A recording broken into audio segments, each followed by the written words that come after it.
समागत्य तिष्ठन्तमानन्दकन्दम् परब्रह्मलिङ्गं भजे पाण्डुरङ्गम्। राधा मेरी स्वामिनी मैं राधे जो को दास, जन्म जन्म मोही दीजियो श्री वृंदावन को आस। अलंकापुरी पुण्य भूमि पवित्र तिथे दान तो दान राजा सुपात्र, तया टविता महापुण्य राशि। नमस्कार माझा श्री सद्गुरु ज्ञानेश्वरासी।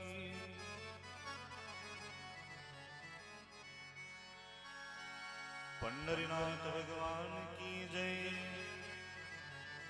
मौली ज्ञानेश्वर महाराज की जय, जगद्गुरु श्री संत तुकाराम महाराज की जय, सब संतन की जय।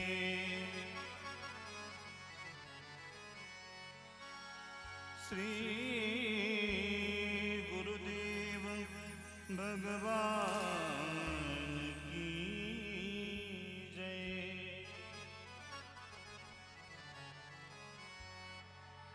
का दर्शन किया करें है शीश जो प्रभु चरण में बंधन किया करे।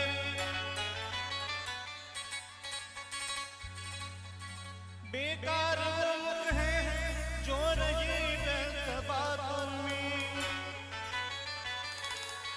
मुख वो है जो हरि नाम का सुमिरन किया करे। हीरे मोती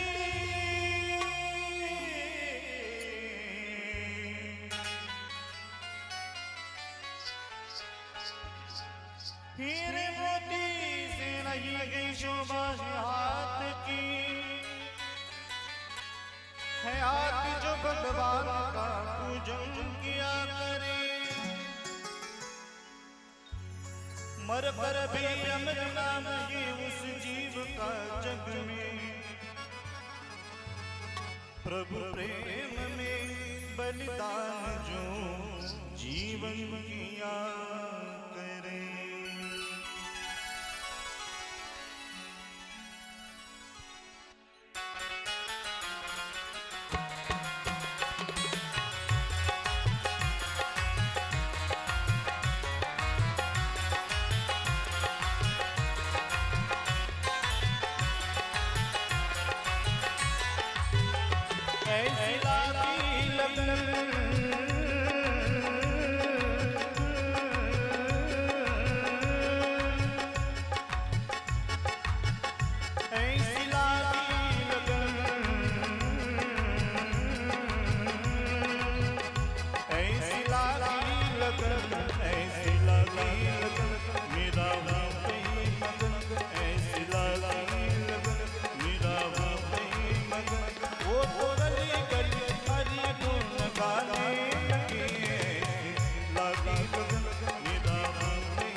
रे रे सा नि ध प ध नि ध ध नि ध ध नि ध ध नि ध ध नि ध ध नि ध ग ध ध नि म सा सा नि ध ग रे म म ग प प म ध ध प नि ध नि ध नि ध प राधा ने विष दिया राधा ने विष दिया मानव चितिया मेरा सागर में सरिता समाने लगी दुख लाना हो सजे मुख से गोविंद कहे वो तो गली गली हर गुण गान ऐसी लगी लगन मेरा हो गई मगन ऐसी लगी लगन मेरा हो गई मगन वो तो गली गली हरि गुण गाने लगी ऐसी लगी लगन मेरा हो गई मगन ऐसी लगी लगन मेरा हो गई मगन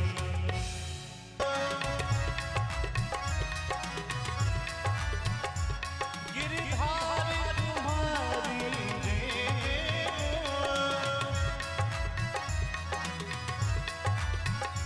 गुरुदेव तुम्हारी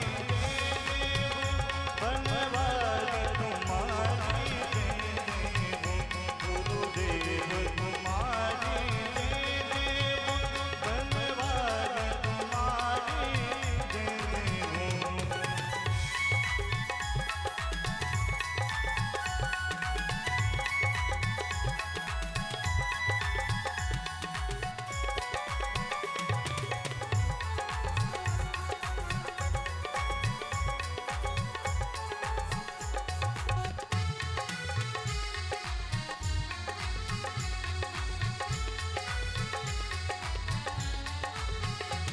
बनवारी तुम्हारी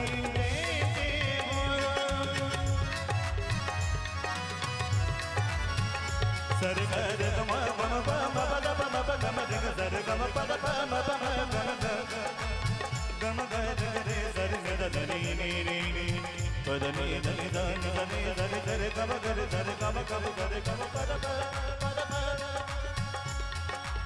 प द प द नि द प म प म प द प म गम गम प म गम ग रे गम ग रे सर सर ग रे गम गम प म ग रे प म ग रे प म ग रे प बनवारी तुम्हारी देवो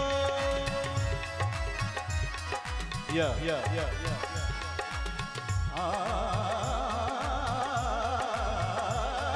तुम्हारी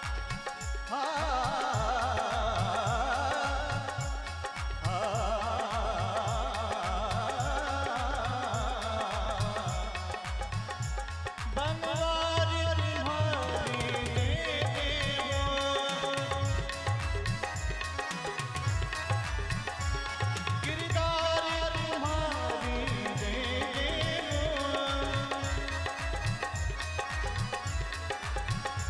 गुरुदेव तुम्हारी बनवारी तुम्हारी गुरुदेव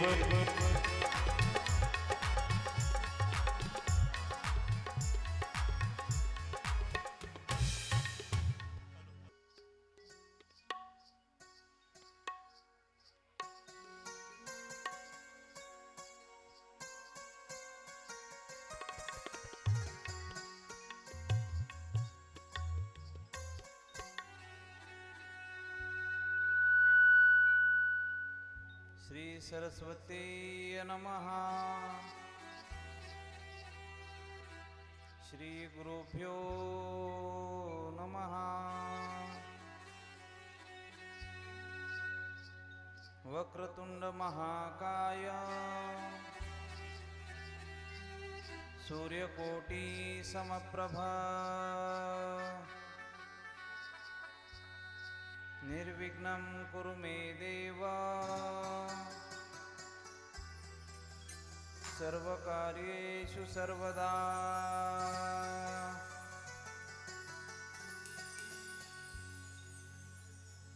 सर्वमंगलमांगल्ये शिवे सर्वार्थसाधिके शरण्ये त्र्यंबके गौरी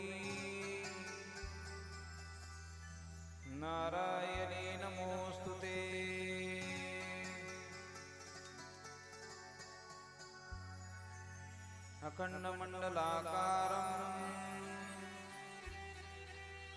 व्याप्तमेन चराचरम् तत्पदं दर्शितं येन तस्मै श्रीगुरवे नमः।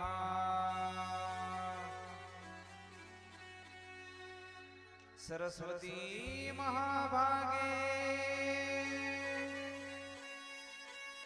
विद्ये कमललोचनी विश्वरूपे विशालाक्षी विद्यां दे नमोस्तुते।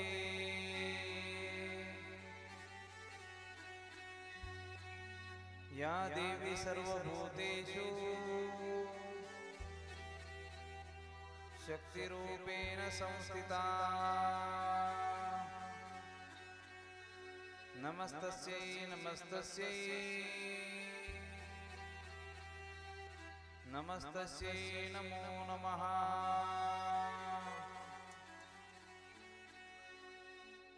समचरण सरोजं सान्द्रनीलाभुदाभम् जगन्नीतपाणिं मण्डनं मण्डलानाम् तरुणतुलसीमालाकन्दरं कञ्जनेत्रम् सदैधवलहासं विठ्ठलं चिन्तयामि।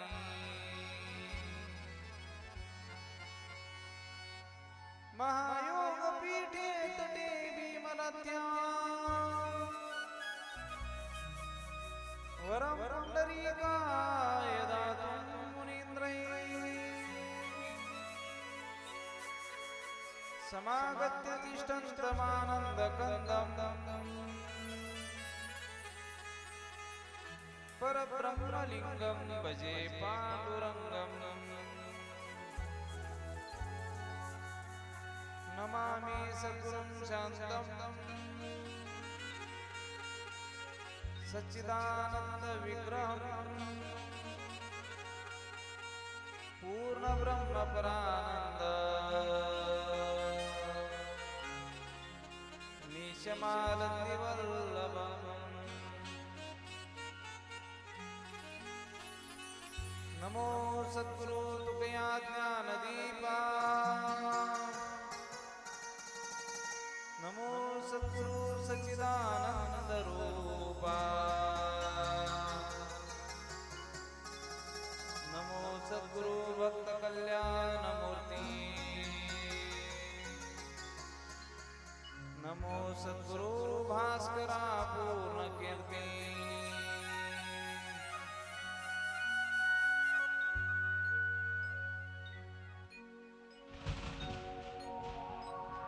आइए अनंत विराजिए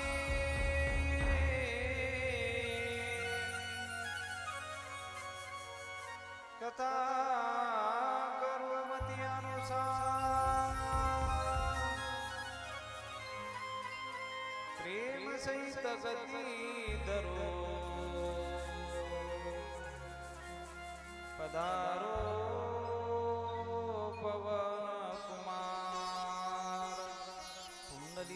वरदारि विठ्ठल श्री ज्ञानदेव पंढरीनाथ भगवान की जय। श्री संसद मूर्तिनाथ महाराज की जय। मौली ज्ञानेश्वर महाराज की जय। जगद्गुरु तुकाराम महाराज की जय। सद्गुरुदेव महाराज की जय।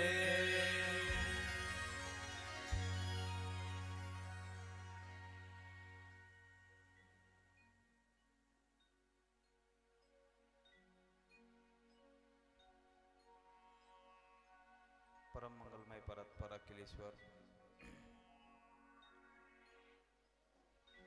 नंद नंदन आनंद कंद अकारण करुणा वरुणालय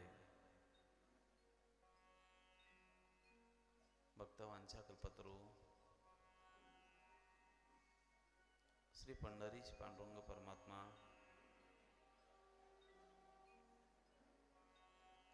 वैराग्य राग रसिक जगद्गुरु तुकाराम महाराज, विश्वमाऊली ज्ञानोबा राय,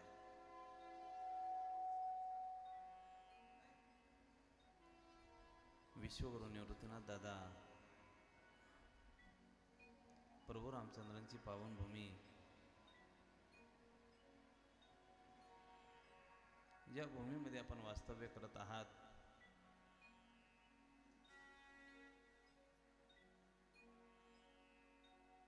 त्या भूमीतील काही स्पंदन अजूनही दरवळताना आपल्याला पाहायला मिळतात. अंतःकरणामध्ये चांगल्या विचारांचं काहूर जेव्हा दरवळतं, ते दरवळत असताना आपल्या स्वतःच्या स्वकुशल नेतृत्वापेक्षा पाठीमागच्या आधारांवर आपलं जीवन आधारित असते, याची जाणीव माणसाने ठेवावी. माणसाचा मोठेपणा मोठ्या माणसांच्या आधारित असलेल्या जीवनावर अवलंबून असतो. कोणतीही व्यक्ती जेव्हा मोठी होते, तेव्हा ती मोठी होत असताना पाठीमागच्या आधाराला विसरून चालता येत नाहीत, जमत नाही. पाठीमागच्या आधारावर आपल्या जीवनाची प्रत्येक शृंखला, प्रत्येक मालिका ही आधारित असते. म्हणून आजच्या मितीला आपलं जीवन किती उत्कर्ष पथावर पोहोचलं, यापेक्षा त्या उत्कर्षाला नेण्यासाठी ज्या लोकांचे हातभार लागलेत, त्यांचा विचार करणं गरजेचं आहे. मोठी माणसं नुसती वयानेच मोठी नसतात,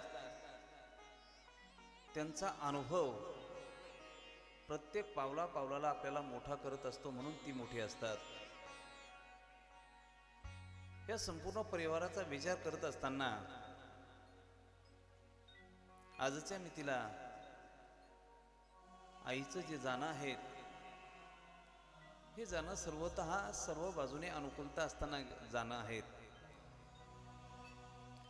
प्रतिकूलतेमध्ये जेव्हा आपल्या परिवाराला गरज होती, त्या काळामध्ये उपवासी राहून सगळ्या कुटुंबाला भरगतचा असा मोठा आधार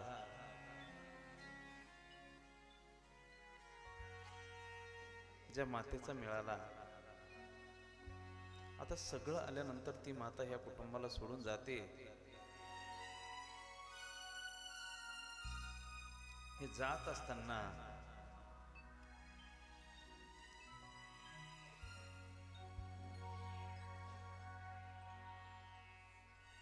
कुठेतरी जड अंतःकरणाने आपण त्यांना विदाई देतोय.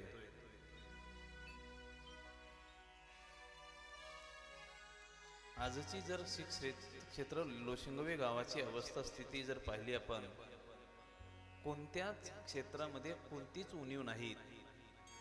राजकीय क्षेत्र असू द्या, सामाजिक क्षेत्र असू द्या, धार्मिक क्षेत्र असू द्या, समाजसेवा करण्यासाठी जी तरुणाई पाहिजे, त्या तरुणाईचं क्षेत्र असू द्या, प्रत्येक क्षेत्रामध्ये आज हे गाव पुढे पाहायला मिळते आपल्याला. सर्वानुमते सर्व बाजूने आपल्याला अनुकूलता मिळालेली पाहायला मिळते. आणि अशा अनुकूलते स्थितीमध्ये जेव्हा असा एखादा प्रसंग घडतो, तो प्रसंग प्रत्येकाच्या अंतःकरणाचा ठाव घेत असतो.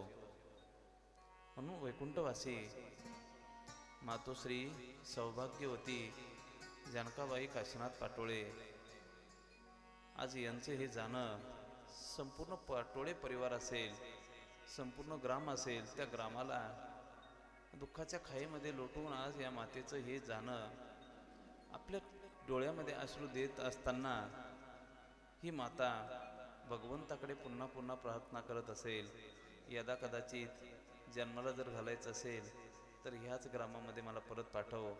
यदा कदाचित सेवा करण्याची जर इच्छा होत असेल, संधी देण्याची इच्छा असेल, देवा परत ह्याच ग्रामामध्ये मला पाठव. कारण सोन्यासारखी 3 मुलं 4 मुली, जणू काही त्यांनी त्यांचा संपूर्ण परिवार असा उभा करून ठेवला का त्या परिवारामध्ये कोणत्याही प्रकारची उणीव नाही, त्रुटी नाही, दोष नाही. मुलंही पाहिजे, परंतु मुलगा कसा पाहिजे, ज्याचा तिही लोकी झेंडा. नाहीतर मुलं येतात पुत्र व्हावा ऐसा गुंडा. तुकोबारायांचं वर्णन करत असताना सांगतात, नाहीतर एखाद्या परिवारामध्ये असा एखादा जन्माला येतो, त्या परिवारालाही काळं फासतो, त्या ग्रामालाही काळं फासतो. नवे नवे लोक त्याच्या मरणाची वाट पाहतात, तो दूर जाण्याची वाट पाहतात, कुटुंबातील लोकसुद्धा पाहतात. परंतु तीनही रत्न, तीन देवांसारखी रत्न ह्या परिवारामध्ये जन्माला आली, जन्माला घालत असताना, जन्माला त्यांचं लहानचं मोठेपण करत असताना, 4 मुली लहानाच्या मोठ्या करत असताना ज्या मातेने अनुकूलताही दाखवली आणि प्रतिकूलताही दाखवली. हलाखीची परिस्थिती असताना जर ताटामध्ये एक भाकरी असेल तर त्या भाकरींचे तुकडे तुकडे करून मुलांच्या तोंडामध्ये भरवायचं. त्यांच्यातून उरली तर स्वतःचं पोट पाहायचं, नाहीतर स्वतःचं पोट पाण्याने पूर्ण भरगच्च भरलेलं असायचं. आज तीच माता या संपूर्ण परिवारातून निघून गेली. अपेक्षा एकच आहेत, ज्या अनुषंगाने या परिवाराला भगवंत, त्या मातेची अपेक्षा लागलेली असेल ना, त्याच अनुषंगाने भगवंताला देखील ह्या मातेची अपेक्षा लागलेली असेल. म्हणून आज या मातेचं जाणंही सुद्धा चांगलं आहे. जो आवडतो सर्वांना तोची आवडे देवाला, आपण म्हणतोय ना. मग त्या मातेने जर या परिवाराची सगळी सेवा केलेली असेल, भगवंताला सुद्धा वाटलं असेल ना, माझी कुठेतरी सेवा केली पाहिजे, माझ्याही जवळ पाहिजे. अशी दिव्य रत्न निवडून भगवंत आपल्या जवळ ठेवत असतात. आणि तीच माता जणू काही भगवंताच्या चरणाजवळ आज जागा प्राप्त करून बसलेली आहेत. त्याच मातेच्या वर्षश्राद्धाच्या निमित्ताने आपल्या अंतःकरणातील काही भावना व्यक्त करण्यासाठी आज आपण या ठिकाणी एकत्रित आलो आहेत. आमचे प्रवीण दादाही पण आज या ठिकाणी आलेले आहेत. आपण या सत्संगाला आरंभ करत असताना एकदा मर्यादा पुरुषोत्तम भगवान श्री प्रभू रामचंद्रांचं चिंतन करूया आणि ह्या सत्संगाला आरंभ करूया. सर्वांनी हाताने टाळी आणि भगवंताचं चिंतन करायचं आहे.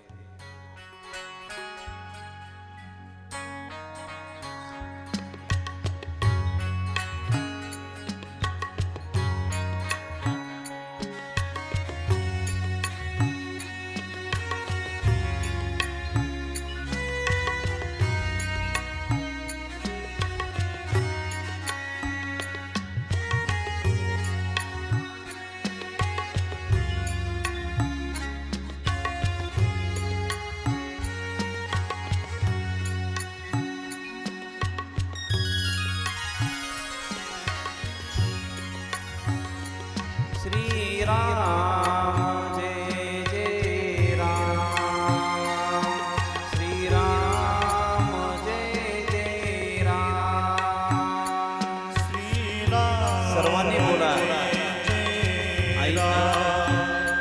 श्रीराम जय राम.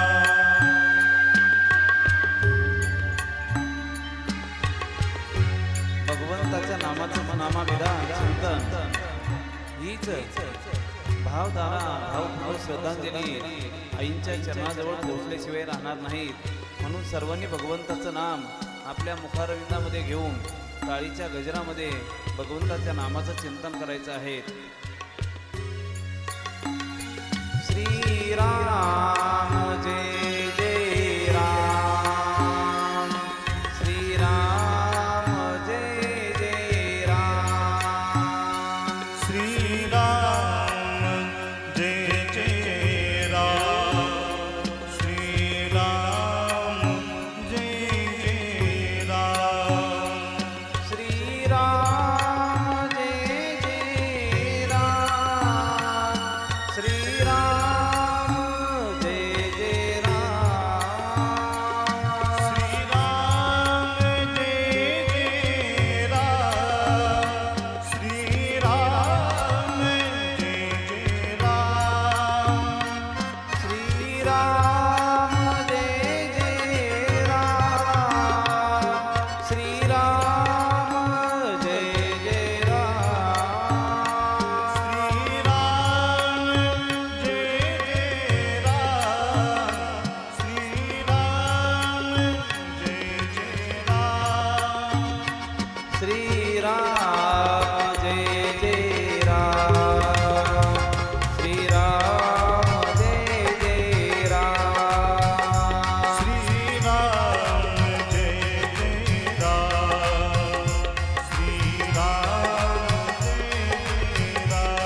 हरी हरी हरी श्री राम जय जय राम जय हो श्री राम जय जय राम श्री राम जय जय राम टाळी वाजवा शंकरा हरी बोल जय जय राम श्री राम जय जय राम हरी बोल श्री राम जय जय राम श्री राम जय जय राम श्री राम जय जय राम श्री राम जय जय राम श्री राम जय जय राम श्री राम जय जय राम श्री राम जय जय राम हरे हरे हरे श्री राम जय जय राम श्री राम जय जय राम श्री राम जय जय राम श्री राम जय जय राम पंढरीनाथ भगवान की जय प्रभु रामचंद्र भगवान की की जय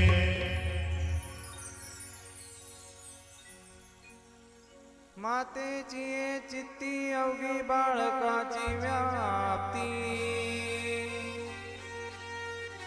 देह विसरे आपुला जवळी घेता शीन गेला दावी प्रेम भाते आणि अंगावरी जडते देह विसरे आपुला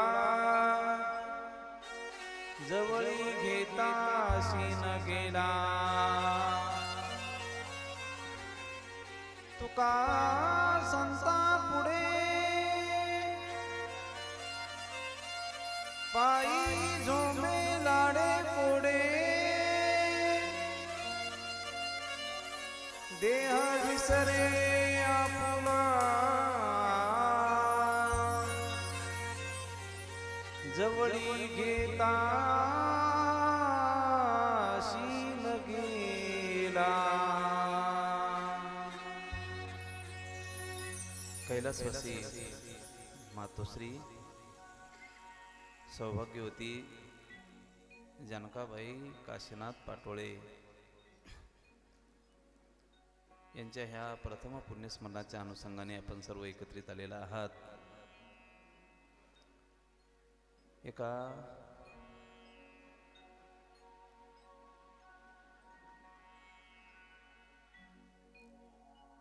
मातृत्वाच्या पात्राचा विचार आज आपण ह्या ठिकाणी करत आहोत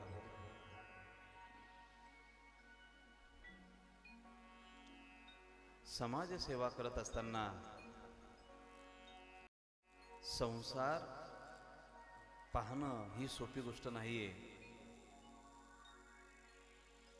दोही पेवावरी ठेवू जाता हात होय अपघात एक वेळा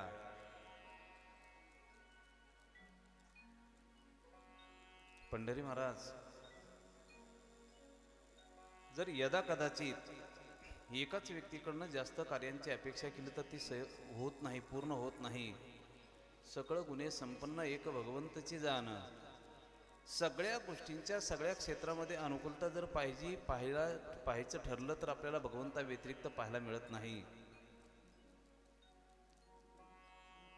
समाज सेवाही आपल्याकडनं घडली पाहिजे धर्माची सेवाही घडली पाहिजे संसारही चांगला घडला पाहिजे अशा अपेक्षा जर आपण ठेवत असाल एका वेळेस सर्वच पात्र आपल्याला निभावता येत नाही एकमेव एकच पात्र असं आहे का ते पात्र सगळ्या पात्रांना गवसणी घालतं ते पात्र फक्त आईचं आहेत अरे भाऊ फक्त आईचं पात्र असतं त्या आईला पत्नीही चांगल्या प्रकारे होता येतं तीच आई चांगल्या प्रकारे मुलगीही होते तीच आई चांगल्या प्रकारे आजी देखील होते बरं का रामदादा तीच आई सगळ्या दोषांना पोटात घालून सगळ्यांना मोठं करण्याची जी धमक पाहायला मिळते ना आपल्याला ती फक्त एका आईमध्येच पाहायला मिळते म्हणून यदा कदाचित कोणत्याही परिवारामध्ये जेव्हा एखादी मुलगी जन्माला येत असते ना मुलगी जन्माला येत असताना आपल्याकडे म्हण आहेत पहिली बेटी धनाची पेटी म्हणजे पैसाच घेऊन ती येते जन्माला असं समजू नका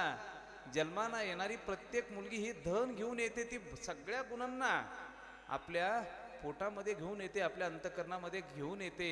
यदा कदाचित जन्माला आलेली तीच मुलगी, तिच्या समोर जर एखादा बंधुराज असेल ना, तर त्या बंधुराजाकडे पाहत असताना त्याला त्याचं मनगट आठवतं. कारण हीच ताई मला माझ्या मनगटाला काय बांधेल, राखी बांधेल. यदा कदाचित तीच मुलगी जर समोर असेल ना, आपल्या बापासमोर असेल, तर त्याच बापाला वाटतं काही नाही, आज पृथ्वीदानाचं पुण्य मला प्राप्त होईल. पृथ्वीदानाचं जेव्हा एखादा बाप कन्यादान करत असतो ना, कन्यादान करत असतो, आमचे तुकोबराय, आमचं शास्त्र सांगतंय, साळंकृत कन्यादान पृथ्वीदानाच्या समान.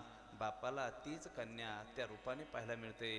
एखादी आई जेव्हा त्या मुलीकडे पाहत असते ना, मुलीकडे पाहत असताना ती मुलगी दिसत असताना समोर दिसते, परंतु समोर दिसत असताना चौकस रूपाने पाहत असताना प्रत्येक कार्यामध्ये मदत करणारी आपली लेक आपल्याला त्या मातेला दिसत असते.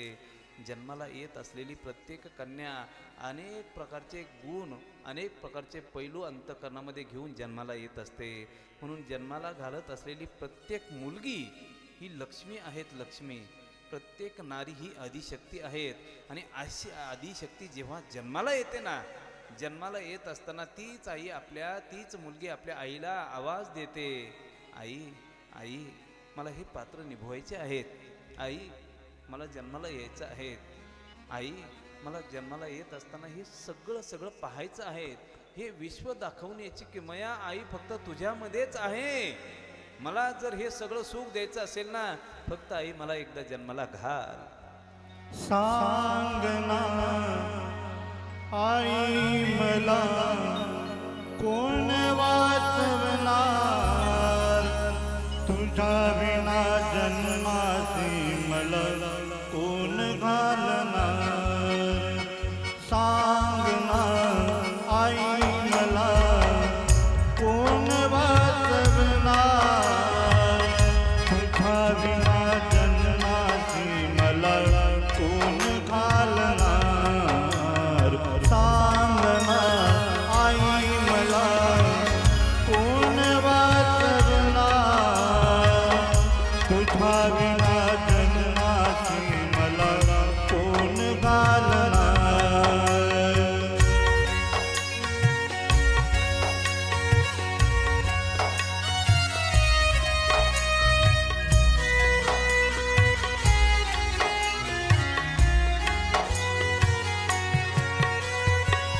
होईन मी जिव्हा शिकून शहाणी, होईन मी जिव्हा शिकून शहाणी.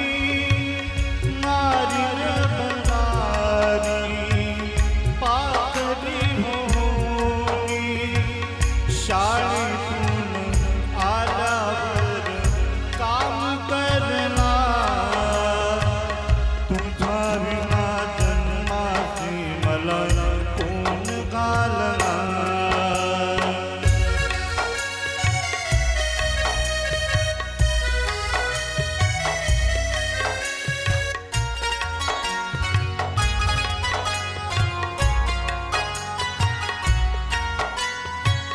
राखी पौर्णिमेचा येईल ग सण, माझ्या ग बाबाला राखा बांधीन दोन दोन. कुंकवाचा टिळा कपाळी लावणार, तुझ्या विना जन्मासी मला कोण घालणार. सांगना आई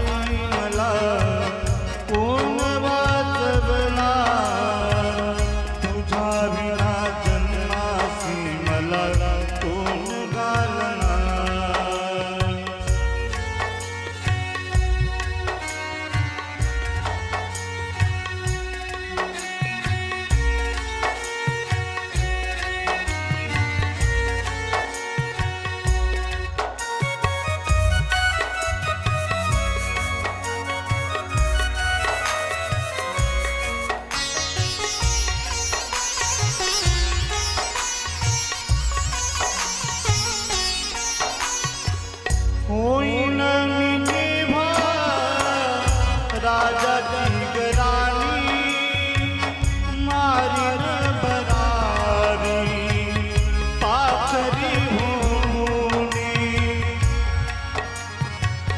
जाईन मी दूर दूर बाबा रडणार जाईन मी दूर दूर आई रडणार तुझ्या विना जन्मासी मला कोण घालणार सांग ना आई मला कोण वाचवणार तुझ्या विना जन्मासी मला कोण घालणार तुझ्या विना जन्मासी मला कोण घालणार सांगना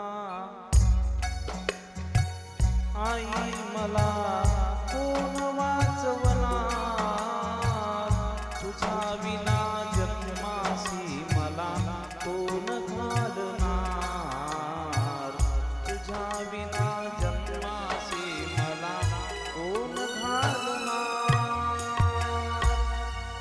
एकच पात्र जन्माला घातलं झालं जातं ज्याला स्त्री म्हणतात ज्याला नारी म्हणतात ज्याला मुलगी म्हणतात ज्याला पुत्री म्हणतात आपल्या भाषेमध्ये त्याला कन्या म्हणतात कन्या कन्या येत असताना अनेक पात्र निभावण्यासाठी भगवंत पाठवतात एक पात्र निभावत असताना पुरुष कुठेतरी कमी पडतोय एकच पात्र त्याला चांगलं निभावता येत नाही परंतु सगळ्या पात्रांना गवसणी घालत असताना प्रत्येक पात्रामध्ये सकुशलता दाखवणारी एखादी नारी जेव्हा जन्माला येते ना जन्माला येत असताना आपल्या बापाची मान खाली लवू नये याच्यासाठी ती पावला पावलाला विचार करत असते आपल्या आईला कोणी शिंतोडे उडवू नये याच्यासाठी तीच मुलगी पुन्हा पुन्हा प्रयत्न करत असते जेव्हा तिच्या डोक्यावर अक्षदा पडतात अक्षदा पडत असताना तीच मुलगी जेव्हा स्वगृही जाते संसारामध्ये पदार्पण करते संसारामध्ये पदार्पण करत असताना एकट्या पतीचं मन तिला सांभाळावं लागत नाही एकट्या पतीचं नाही सासूचं मन वेगळं असतं सासऱ्याचं मन वेगळं असतं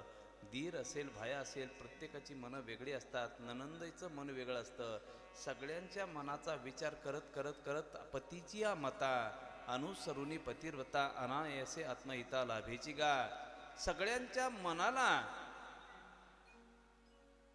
मोहित करून जेव्हा तीच नारी आपल्या पतीला संतुष्ट करते ना तेव्हा तिला पतिव्रता म्हटलं जातं पतिव्रता पतिव्रतेची पुण्याई पातकी पुरुषालाही परमेश्वराच्या पदवीवर पोहोचवते आमच्या शाळेमध्ये मी 8वीला शिकलेला हा अलंकार आहे ज्याला अनुप्रास अलंकार म्हणतात प्रत्येक शब्दामध्ये प आहेत बघा पतिव्रतेची पुण्याई पातकी पुरुषालाही परमेश्वराच्या पदवीवर पोहोचवते हे शब्द फक्त पतिव्रतेलाच म्हटलं सोपी गोष्ट नाही जेव्हा तीच नारी प्रत्येक पात्र निभावत असते ना संसारामध्ये सुरुवात होते जेव्हा चिल्लर पार्टी बोलायला लागते खेळायला लागते घरामध्ये लहान लहान मुलं असतात आणि त्याच लहान मुलांचं संगोपन करत असताना जर यदा कदाचित एखादं पोरगं एखादं लहान मुलगं बोलायला लागत असताना तीच माता जर यदा कदाचित 50 वर्षाच्या अगोदरची माता असेल तर त्या मातेचा विचार तुम्ही करा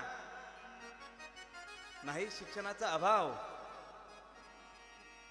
शेतकरी वर्ग आणि त्याच शेतकरी वर्गामध्ये जीवन जगत असलेली एखादी माता जेव्हा आपल्या संसारामध्ये सासूरवासामध्ये जीवन जगत असताना बाळाला जन्माला घालते महिना सव्वा महिना पार पडला की तीच माता जेव्हा आपल्या सासरी येते सासरी आल्यानंतर जेव्हा तीच जर एखाद्या वेळेस मुलाला घेऊन बसली ना बल्ले बल्ले मोठे डोळे काढून त्याची सासू नाकामध्ये नथ घातलेली सासू ओरडते त्या कार्ट्याला घेऊन बसली काम काय तुझा बाप करणार का बरोबर आहे ना काम काय तुझा बाप करणार का असे शब्द काढल्याबरोबर एकही शब्द मुखात येऊ न देता तीच माता त्या बाळाला सासूच्या मांडीवर देते सगळं कामधंदा करते कामधंदा सगळा आटोपला स्वयंपाक आटोपला 2 घोट बाळाला दूध पाजायचं आणि दूध पाजल्यानंतर त्याच मातेने लगेच डोक्यावर टोपली घ्यायची दिवसभर काबाड कष्ट करण्यासाठी शेतामध्ये जायचं शेतामध्ये चालू लक्ष मात्र घरी असलेल्या सासूच्या मांडीवर असलेल्या बाळाकडे बरोबर आहे ना बाळाकडे लक्ष राहायचं 5-6 वाजले की आता संपला, आता सूर्य अस्ताला जात असताना आपल्याला सूर्योदय झालेला पाहायचं आहे, म्हणजे आपल्या बाळाचं मुख पाहायचं आहे. ही अंतकरणामध्ये भावना बाळगून तिचे पावलं पटापट पडत पडू लागतात. दिवसभर काबाड कष्ट केलेलं शरीर थकलेलं असतं, मन मात्र प्रफुल्ल असतं. कारण का, दिवसभर ज्या बाळाचा चेहरा पाहिला नाहीत ना, त्या बाळाचा चेहरा आपल्याला दिसणार आहेत. आणि तीच माता दिवसभर एवढं चिंतन करते का त्याच्या मनात दुसरं कोणाचंही चिंतन नसतं, फक्त एकमेव कोणाचं असतं, बाळाचं. मातेची चित्ती, मातेची चित्ती, मातेची चित्ती, मातेची चित्ती,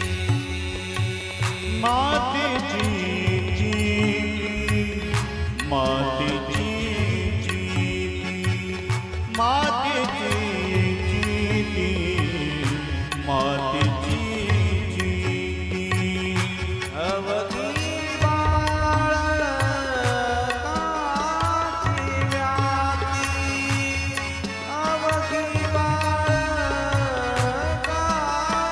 व्याप्ती, देह विसरे आपुला, देह विसरे आपुला.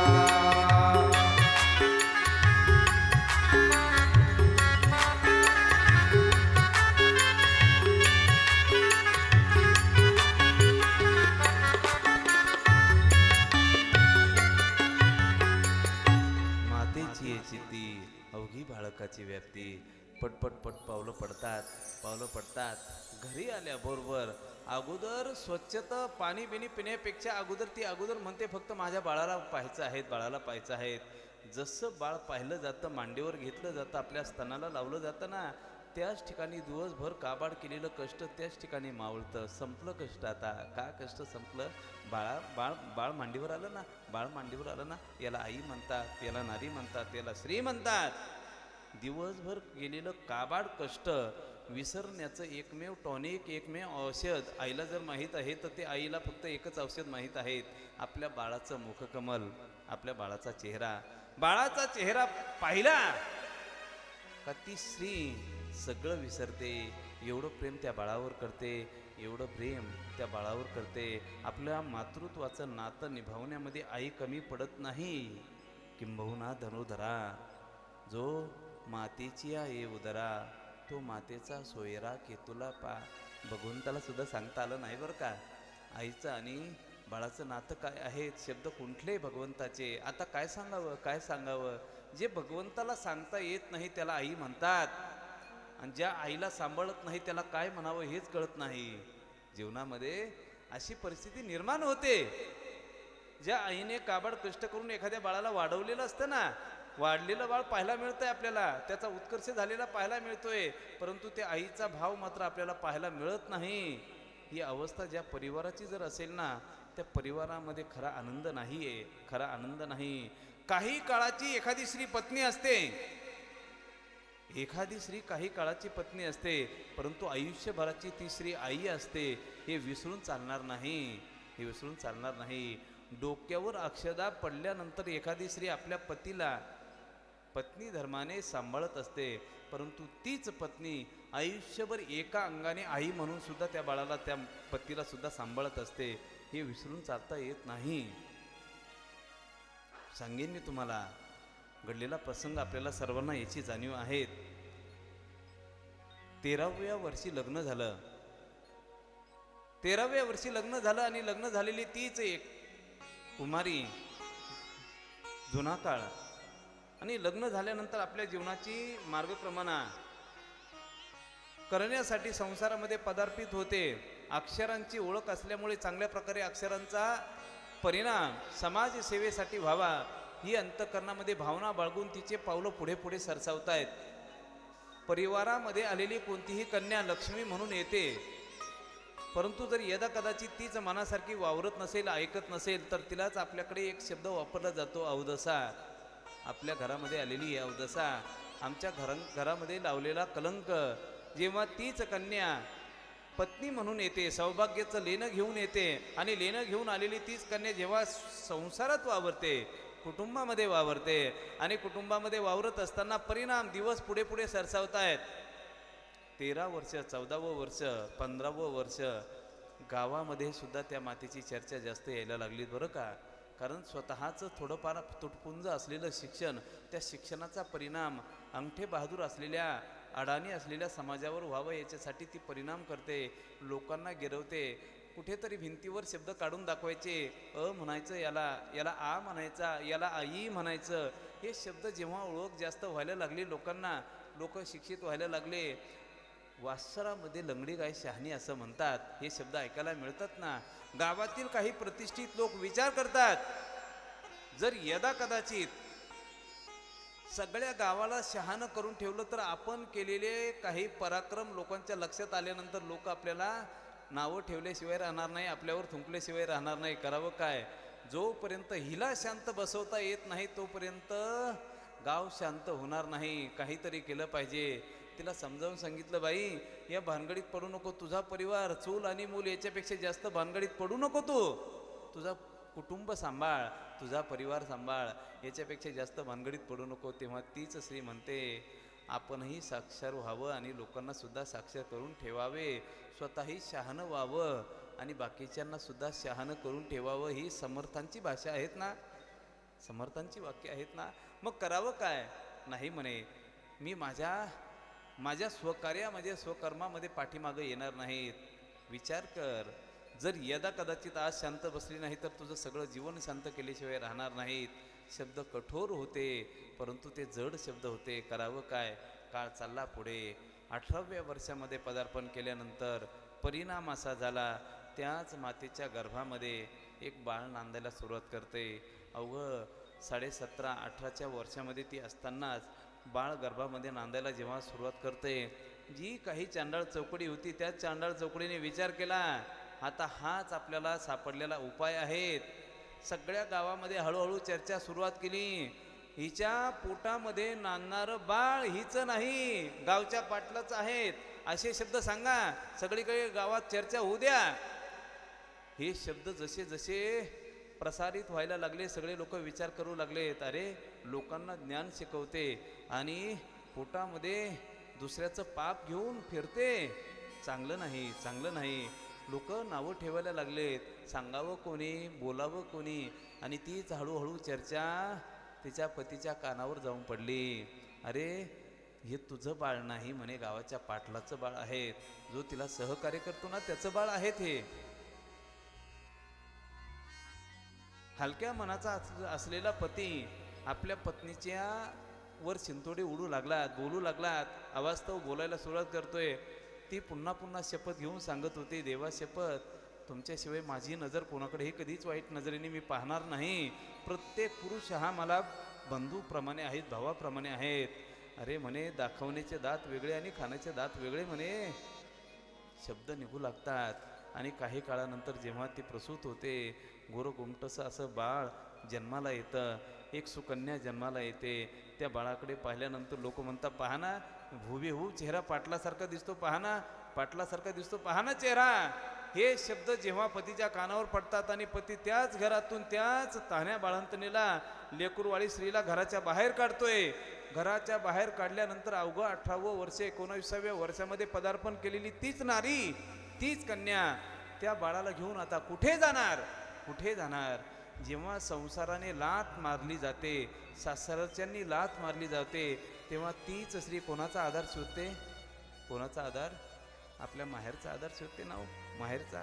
कमीत कमी आई आपल्याला, आपली आई आपल्याला पोटाशी धरेल, आपला बाप आपल्याला कुशीमध्ये घेईल. त्याच बाळाला घेऊन ती नारी आपल्या स्वतःच्या माहेरी येते. माहेरी येत असताना सगळं अंग थकलेलं अंग, बाळाला घेतलेलं अंग, आणि ते थकलेलं अंग पाहिल्यानंतर आई जेव्हा 72चा दुष्काळ आणि दुष्काळामध्ये घडलेली एक घटना, ज्यांना ज्यांना तो दुष्काळ आठवतोय त्यांना ती परिस्थिती आठवते. ते पिवळे असलेले गहू कुठेतरी मिळायचे, दिवसभर रस्त्यांची खडी फोडायची आणि खडी फोडून रस्त्याची उभारणी करत करत संध्याकाळी कुठेतरी आपल्याला पोटाची पुंजी भागेल एवढं थोडंसं धान्य मिळायचं. एक मुलगा, पती पत्नी, लहान एक कन्या, आणि अशा परिवारामध्ये जीवन जगत असताना दिवसभर कुठेतरी एखादी ट्राली, एखादा ट्रॅक्टर, दगड फोडले की थोडेसे गहू मिळायचे. बाप म्हणतोय, बाळ्या एक काम कर, शाळेत जाण्यापेक्षा नाही तू एक एक एक गंजभर तू दगड फोडू शकेल ना, कमीत कमी काही थोडंफार तर आधार होईल आपल्याला. जर तू काम केलं ना बाबा, थोडंसं चांगलं पोट भरेल बरं का, चांगली झोप येईल संध्याकाळची. एक काम कर, या शाळेच्या भानगडीत काही काही काही पडू नको तू. काही कोणी शिकून काही ऑफिसर झालं नाही, काही नाही, तू तुझ्या भानगडीत पडू नको, कामाला चाल माझ्यासोबत. बाळ्या थोडासा उन्हाळ स्वभावाचा बापाला म्हणतोय, बाबा तुम्हाला दगड फोडायचे फोडा, काय करायचं ते करा, मी माझी शाळा काही सोडणार नाहीत. 4थीमध्ये 5वीमध्ये असलेला पोरगं म्हणतं शाळा शिकायची नाहीत, पोटाची खळगी भागवली जात नाही ना. बापाला राग येतोय. माणसाला वातावरण निर्माण करत असतं बरं का, अवतीभोवतीचं वातावरण निर्माण करत असतं. बापाला एवढा राग येतोय, मागचा पुढचा विचार न करता बाप जशी कानाखाली लावतोय, पोरगं खाली पडतंय, ओळ ओठल्या जातो तोंडावर. रात्रीच्या समयाला पोरगं तसंच रडत रडत रडत रडत गोधडीमध्ये जाऊन झोपतं. पोरगं जेवलं नाही, पोरगं जेवलं नाही, पोरगं जेवलं नाही. बापाच्या डोळ्यात अश्रू येतात, परंतु दाखवण्याची धमक नाही ना. तसाच त्याचं डोळे दिसत असताना सारखे आहेत, हृदय मात्र रडतं. कसं सांगावं पोराला, परिस्थिती मजबूर करते, बाळा काम करू लाग म्हणून म्हणण्याची ताकद माझी का, कारण पोटभर मिळत नाही ना खायला. पोरगं जेवलं नाही म्हणून बाप जेवत नाही, बाप जेवत नाही. पत्नी विचार करते, आपला पती जर जेवला नाही, आपलं लेकरू जेवलं नाही, तर आपण कसं काय जेवायचं, कसं काय जेवायचं. केलेला स्वयंपाक जसाची तसाच राहिला. एक दिवस भागला, राहिला ना, शिल्लक राहिला स्वयंपाक राहिला. तिघही तसे झोपी जातात. 4 वर्षाची पोरगी, तिला 2 घास खाऊ घातलं जातं. शांत झालं घर. पहाटे उठतात, बाप उठतोय, थोडंसं लवकर जाण्यासाठी निघतोय. 4 वाजता आंघोळ वगैरे आटोपतोय. 5 वाजता कुठेतरी चहाचा कप पुढे सरकावण्याचा प्रयत्न पत्नी करते. शब्द निघतात, चहा नको, बाळाला सांग उठला की आंघोळ कर आणि सकाळी 7 वाजता शाळेत जाय, काही करू नको, चांगल्या प्रकारे शिक, तुझा बाप भक्कम आहे. हे शब्द काढले जातात.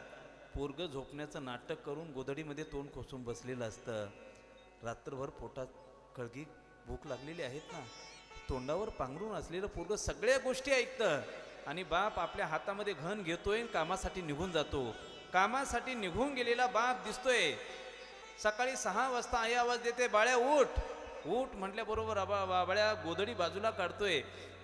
गोधडी बाजूला काढल्याबरोबर घनाकडे धाव घेतोय, हातामध्ये घन घेतोय आणि सांगतोय, आई मी चाललो दगड फोडायला. कारण अगोदरच्या सगळ्या गोष्टी मुलांनी ऐकलेल्या असतात ना. बाप काय म्हटला, आई म्हणते, लेका मुडद्या काही नाही, तो घन बाजूला ठेव, आंघोळ कर, जेवण कर आणि शाळेला जा, तुझ्या बापाने परवानगी दिली.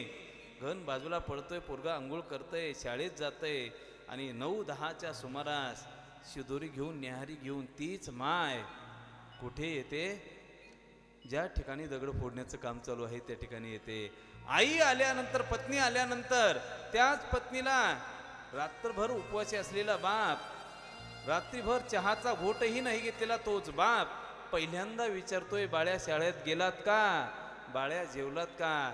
जेव्हा त्या पत्नीचे शब्द येतात होकारार्थी, तेव्हा त्याच टोपलीतील न्याहारी खोलली जाते. पटपट पटपट 2 घास पोटामध्ये जातात, पटपट 2 घास पोटात जातात, पटपट 2 घास पोटामध्ये जातात. आणि पोटात गेलेले 2 घास जेव्हा तो बाळ्या अभ्यास करू लागतो ना, अभ्यास करत असताना आई पुन्हा पुन्हा त्या बाळाला सांगत असते, बाळा मोठं झाल्यानंतर असं करायचं, मोठं झाल्यानंतर तसं करायचं. मोठं होत होत होत आपला लहानपणा टाकत तो बाळ्या एवढा मोठा होतो, चांगल्या प्रकारे त्याची लेखणी दरवळायला सुरुवात होते. एवढा मोठा होतो, एवढा मोठा होतो, एवढा मोठा होतोय का त्याची लेखणी सगळ्या महाराष्ट्राला भुरळ पाडते. लेखणी जेव्हा त्या महाराष्ट्राला भुरळ पाडते, काही वार्ताहर येतात आणि त्यांना प्रश्न विचारू लागतात, तुमचा बाप तुम्हाला मोठं करण्यासाठी कारण ठरलात, तुमच्या बापाने तुम्हाला एवढं मोठं केलं, तुमचं जीवन तुमच्या आईबापांनी जर एवढं मोठं तुम्हाला केलं असेल, तुमच्या जीवनातील तुमच्या आईचा प्रसंग आम्हाला काही सांगू शकता का? तेव्हा आपलं लहानपण त्याला आठवतं. मला माहीत नाही माझं लहानपण कसं गेलं, परंतु बाकीच्या अवतीभोवतीच्या स्त्रिया मला सांगतात, माझ्या आईने त्या दुष्काळामध्ये मला कशा प्रकारे मोठं केलं का तोच दुष्काळ आजही मला आठवत नाही, परंतु त्या दुष्काळातील अवस्था कशी होती ती दुष्काळातील अवस्था आजही मला आठवते. हंबरून वासराने साठते जवागाय, तवा मले तिच्या मंदी दिसती माझी माय.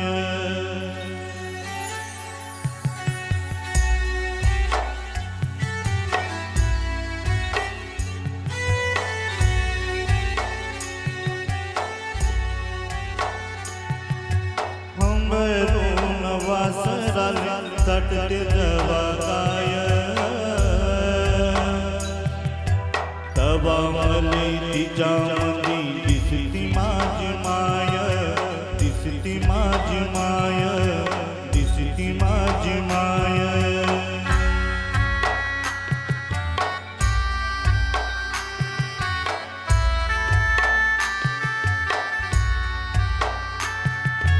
आया बाया सांगत होत्या होतो जगाताना, दुष्काळात आटला होता माईच्या माझा पाना.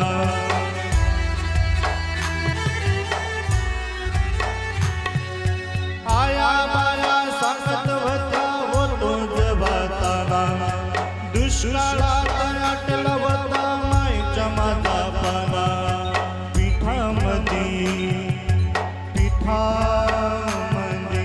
पिठामध्ये पाणी टाकत मले पाजत जाय, तवा मले पिठामध्ये दिसती माझी माय, दिसती माझी माय. हंबरून वासराले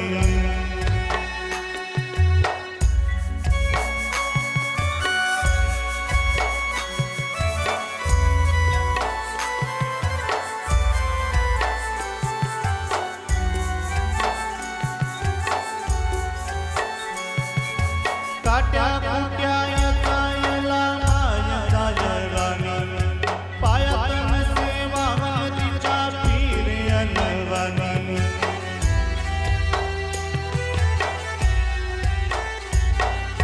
काट्या कुट्या येतायला माझ्या राजराणी, पायात नसे वाहन तिच्या फिर्यानवानी. काट्या कुट्या काट्या मानत नसे पाय, तवा मले काट्यामध्ये दिसती माझी माय, दिसती माझी माय.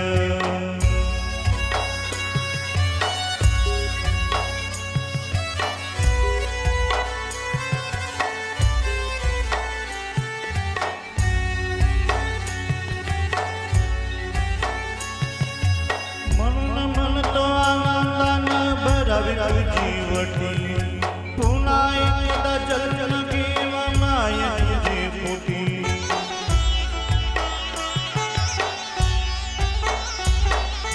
म्हणून म्हणतो आनंदानं भरावी जीवटी, पुन्हा एकदा जन्म घेवा मायेचे पोटी.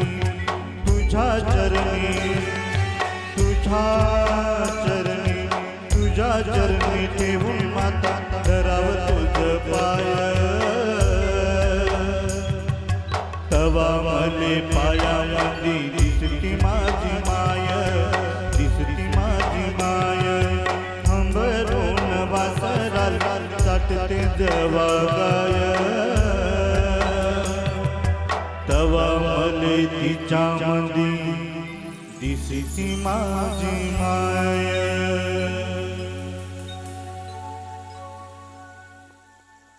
आई गेल्यानंतर ही अनुभूती येण्यापेक्षा आई असताना आपण जाणीव ठेवावी बरं का आपल्या आईची. आपली आई आणि आईची माय यांच्यासारखं प्रेम आपल्यावर कुणी करणार नाही. आमची आजी कोरोनामध्ये गेली. लहानपणापासून ती पाहते आईच्या भुवया ताट होतात म्हणे तिकडचं तोंड काळं केलं आता इकडचं तोंड काळं करायला आली का. इकडचे दारं तुला कायमचे बंद आहेत. दरवाजा लावला जातो, दरवाजा लावला जातो. आजची जर यदा कदाचित लेकरवाळी नारी असते ना, तिनं विचार केला असता जवळच रेल्वे ट्रॅक आहेत, मीही जिवंत राहायचं नाहीत आणि बाळाला सुद्धा जिवंत राहायचं ना ठेवायचं नाहीत. त्याच 19 वर्षाच्या त्याच लेकरवाळ्या आईने त्या बाळाला घेतलं आणि खरंच ते रेल्वेच्या जवळ आली, रेल्वे स्टेशनवर आली. रेल्वे स्टेशनवर आली असं वाटलं असेल बरं का त्या मातेला, आता आपण जिवंत राहायचं नाहीत, आत्ता आपल्याला जिवंत राहायचं नाहीत. रेल्वेमध्ये उडी मारायची आणि आपलं जीवन संपून टाकायचं, जीवन संपून टाकायचं. परंतु लक्षात घ्या, मी पाप केलेलं आहे, माझ्या पापाचं काहीतरी फळ मला हे उपभोगावं लागतं. परंतु ज्या बाळाने अजून जगाला परिपूर्ण पाहिलेलं नाही त्याचं काय पाप आहे. त्या बाळाला आपण धोका देऊ शकत नाही. आपण आई आहोत ना, नाही धोका देऊ शकत. त्याच बाळाला घेऊन ती नारी आलेल्या कोणत्या गाडीत, काय गाडीचा पत्ता काही माहीत नाही, त्या गाडीमध्ये जाऊन बसते. गाडी चालते, पुढे चालते, गाडी पुढे चालली पत्ता नाही, काही नाही. काही काळचा प्रवास त्या गाडीमध्ये भीक मागून होतो. पोटापुरतं कुठंतरी खायला मिळतं. एका स्टेशनवर उतरते ज्याला नगर म्हणतात. नगरच्या स्टेशनवर उतरते. दिवसभर आलेला थकवा, तो थकवा बाळाकडे पाहिल्यानंतर वाटत नाही कारण बाळाला मोठं करायचं आहेत ना, बाळाला मोठं करायचं आहे. दिवसभर भीक मागायची. दिवसभर भीक मागितली की आता आसरा कोणाचा घ्यायचा, आसरा कोणाचा घ्यायचा. भिकारी ज्या ठिकाणी झोपलेले आहेत ना त्या भिकाऱ्यांमध्ये जाऊन झोपायचं. कुलवान घरातील नारी आहेत ना ती, त्या बाळाला सांभाळायचं. दिवस पुढे पुढे सरसावायला लागले. 19 वर्षामध्ये असलेली ती तरुणी, तिच्याकडे पाहत असताना तिचं मातृत्व लोकांना दिसत नाहीत, तिचं तारुण्य लोकांना दिसायला सुरुवात होतं. तिच्याकडे पाहत असताना तिच्या तारुण्याची भूक बाकीच्या हैवसांना लागलेली असते. आता करावं काय. दिवसभर भीक मागायची आणि भीक मागितल्यानंतर जवळच असलेली एक स्मशानभूमी आहेत ना, त्या स्मशानभूमीमध्ये रात्रीचं जाऊन झोपायचं. स्मशानभूमीमध्ये जाऊन झोपायचं. ज्या स्मशानभूमीमध्ये भूतं असतात ना, अजूनही पण भूतं असतात ना, त्या स्मशानभूमीच्या भूतांना ती घाबरली नाही. जेव्हा तिला काही लोकांनी प्रश्न विचारलेत ना, अरे तुला स्मशानभूमीमध्ये स्मशानवटीची भीती वाटली नाही का, तेव्हा ती माता म्हणते स्मशानभूमीमध्ये असलेली भूतं मला सांभाळायची, समाजामध्ये नांदत असलेली भूतं माझे लचके तोडण्याचं काम करायची. त्याच्यामुळे मला त्या भूतांचं नातं जोडलेलं गेलं. त्या भूतांची मैत्री झाली. भूतांची मैत्री किती चांगली झाली सांगू का. जर यदा कदाचित भीक मिळाली नाही तर एखादं मडं जेव्हा आणलं जातं ना, मड्यासोबत ते मडं एकटं येत नाही, सगळे लोक येतात. येत असताना सोबत काय आणलं जातं, एक मडगं असतं. मडकं सोबत भाताचे गोळे असतात ना, भाताचे गोळे ठेवले जातात. थोडंसं कोरडं पीठ ठेवलं जातं. त्याचा नैवेद्य त्या मड्याला दाखवला जातो. लोक मड्याला पेटवतात आणि जसं गाडगं फोडलं जातं ते पीठ भात त्या ठिकाणी ठेवला जातो ना, सगळे लोक निघून गेलेत का त्याच भाताला फुटलेल्या गाडग्याच्या तुकड्यामध्ये घ्यायचं, खायचं. जर त्याने पूर्ण भूक भागली नाही, ठेवलेलं जे पीठ आहेत ना ते पीठ त्याच गाडग्यात असलेल्या पाण्यामध्ये कालवायचं आणि त्याच आहारावर गॅसची व्यवस्था नव्हती तिथं. आहार कोणता आहार, मुडद्याचाच आहार. त्याच आहारावरती भाकर भाजायची आणि पोटाची खळगी भरायची. मेलेली भूतं सुद्धा मला सांभाळत होती, परंतु समाजातील भूतं माझे लचके तोडण्याचं काम करत होती. असं काळ पुढे पुढे सरसावत चालला. किती दिवस हे आयुष्य काढायचं. आणि एक काळ असा आला आता जीवन संपवायचं. जीवन संपवण्याची इच्छा झाली आणि एक अनाथ पोर कुठंतरी फेकलेलं पाहायला मिळालं. आता ह्या पोराला कोणाचा आधार मिळाल म्हणून त्या मुलाला जवळ घेतलं आणि त्याच ठिकाणी एक संदेश प्राप्त झाला. आता तुला तुझ्यासाठी जगायचं नाही, तुला दुसऱ्यासाठी जगायचं आहे बाई. आता तुझं आयुष्य संपलं ना ग बाई, आता तुझं आयुष्य संपलं, आता तुला लोकांसाठी जगायचं आहे. पहिलं मिळालेलं अनाथ पोर दोन्ही मुलांना सांभाळण्यात सुरुवात होते. दोन्ही मुलांना सांभाळण्यास सुरुवात जेव्हा होते, परिणामतः आपल्या मुलाला जास्त प्रेम लावलं जातंय आणि मिळालेल्या मुलाला जास्त प्रेम लावलं जात नाही ना, असा दुजाभाव होतोय आपल्याकडनं. म्हणून आपल्या स्वतःच्या पोटातून जन्माला आलेल्या मुलाला मंदिराला दान दिलं जातं, दत्तक. आणि अनाथ मुलांना सांभाळायला ती सुरुवात करते. 700-800 मुलं सांभाळायला जेव्हा सुरुवात करते ना, तेव्हा लोकांना लक्षात येतंय ही सामान्य स्त्री नाही, अनेक मुलांना सांभाळते. हळूहळू ती मोठी होऊ लागते आणि हळूहळू जशी जशी मोठी होऊ लागते, सगळीकडे समाजामध्ये चर्चा होऊ लागते. अनाथाची माय म्हणून तिचं नाव गाजलं जातं, अनाथाची माय म्हणून नाव गाजलं जातं. तिच्या हातातील लेखणी शांत बसत नाही, लोकांना सावध करते, लोकांचे संसार बसवते.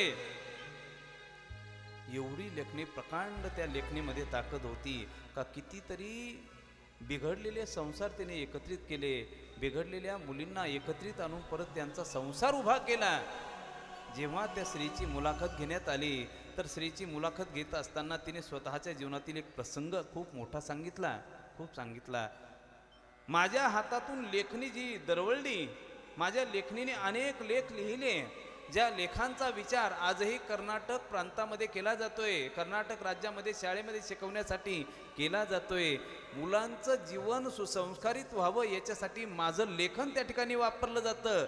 महाराष्ट्रात अजूनही वापरलं जात नाही. का वापरलं जात नाही? तेव्हा तिला प्रश्न जेव्हा विचारला ना, त्या मातेने सांगितलं, महाराष्ट्रामध्ये जर मोठं व्हायचं असेल तर मरावं लागतं.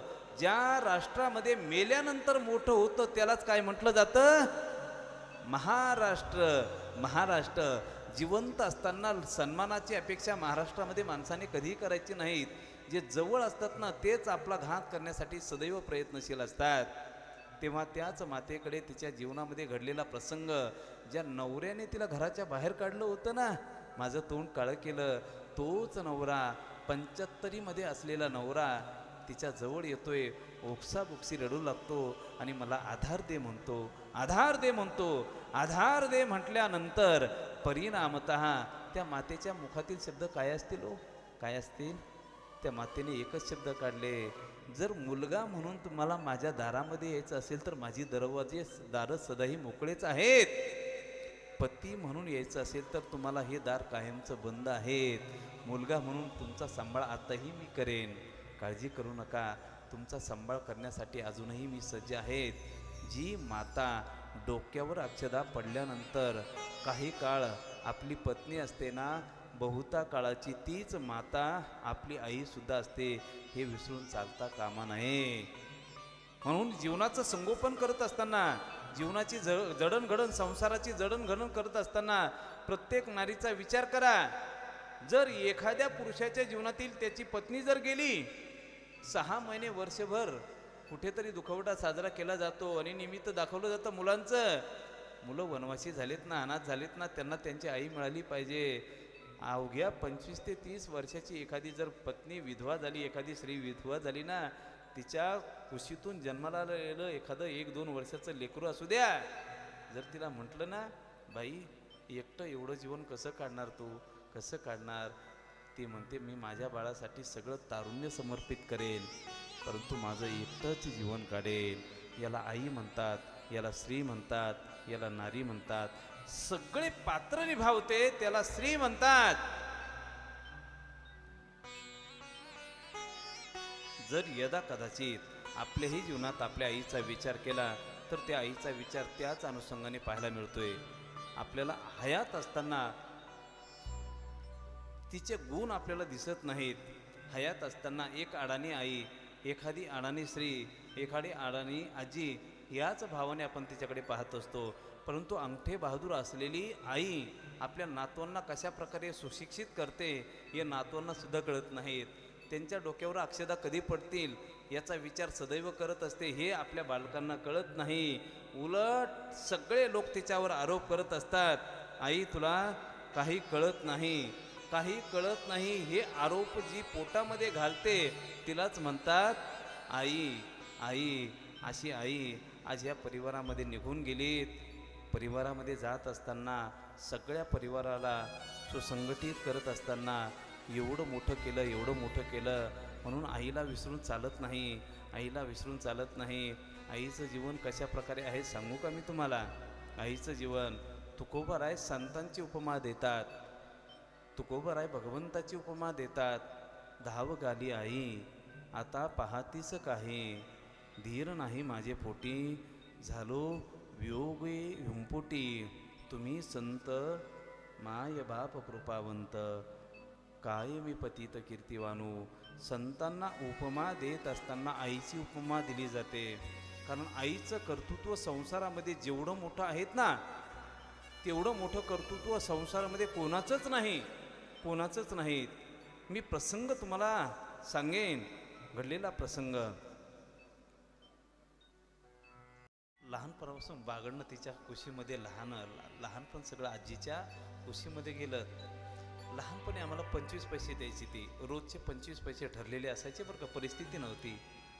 आजही जर तिच्या दर्शनाला आम्ही गेलो, कार्यक्रमावरून तिच्याकडे गेलोत ना, गेल्यानंतर आम्ही तिच्या हातात 500 रुपये ठेवायचे, परंतु येत असताना कमीत कमी 5 रुपये ती आमच्या हातात ठेवायची. आमचे 500 रुपये त्या ठिकाणी बारीक वाटायचे, कमी वाटायचे बरं का ते 500 रुपये, कारण तिच्याकडनं मिळत असताना ते नुसते 5 रुपये मिळत नव्हते, त्याच्यामध्ये प्रेम दडलेलं असायचं.